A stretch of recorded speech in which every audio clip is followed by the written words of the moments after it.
Good afternoon. আজি বনাব লৈছোঁ চুজি ইডলি। এয়া 1 পেকেট আধা কেজি চুজি লৈছোঁ, লগত লৈছোঁ এয়া ডাব নাৰিকল, খিচমিচ আৰু আলমণ্ড। আৰু এইটো দেখিছে নহয় এভৰিডে গাখীৰ, এই গোটেই 2টা পেকেটে দি দিম ইয়াত।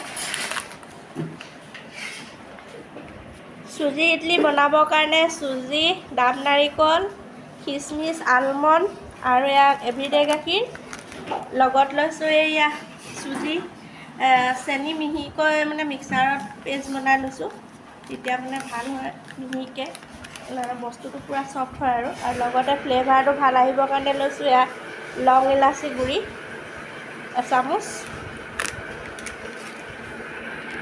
আৰু এইখিনি চেনিখিনি গোটেইখিনি দি দিলোঁ।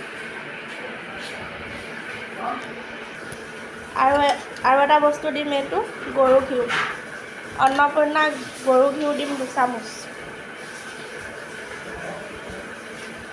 ফ্ৰিজত থোৱাৰ কাৰণে অকণ টান হৈ আছিলে।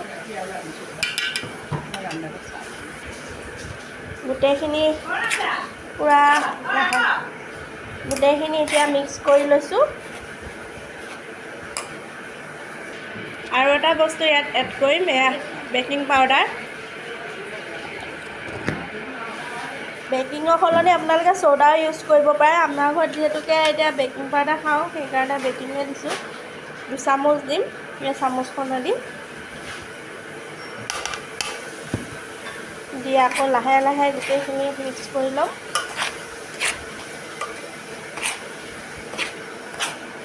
এতিয়া এয়া চুজিখিনি গোটেই মিক্স কৰা হৈ গ'ল। এতিয়া এইখিনি গৰু গাখীৰ গৰম কৰি ল'লোঁ, অলপ গৰম কৰি ঠাণ্ডা কৰি এতিয়া অলপ অলপকৈ দিম আৰু পেষ্টটো বনাবৰ কাৰণে।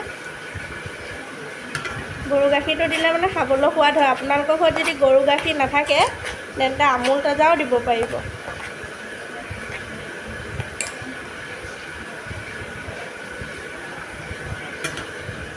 লাহে লাহেকৈ গোটেইখিনি এনেকৈ পেষ্টটো বনাই ল'ম। গাইজ দেখিছেনে, ধুনীয়াকৈ গাখীৰ দি মই মিক্স কৰি ল'লোঁ। আৰু বেছি টানো নকৰিব, বেছি ঢিলাও নকৰিব, এইটো পৰিমাণত ৰাখিব, তেতিয়া ইডলিটো খাবলৈ বহুত ধুনীয়া হয়। দেখিছেনে?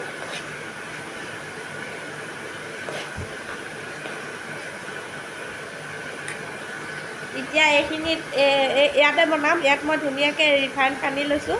আপোনালোকে ৰিফাইনো সানিব পাৰে, গৰু ঘিউ সানিব পাৰে, মই ৰিফাইনে সানি লৈছোঁ গোটেইকেইখনত। দেখিছেনে, 3টা 9টা হ'ব আৰু আনফালে মই ইয়াতে পানী দিছোঁ।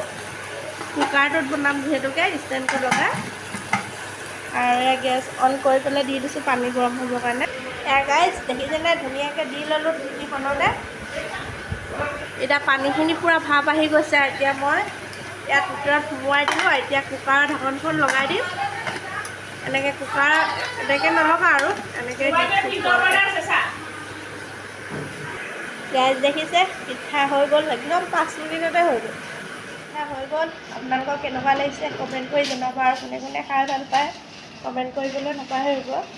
আৰু মোৰ ভিডিঅ'টো চাই যদি ভাল লাগিছে আপোনালোকে পেজটো ফ'ল' কৰি দিব, আৰু ইউটিউবত চাই আছে যদি ইউটিউবত ছাবস্ক্ৰাইব কৰি দিব, লগতে থকা বেল আইকনটো প্ৰেছ কৰি অন কৰি দিব। আজিলৈ আকৌ বাই বাই।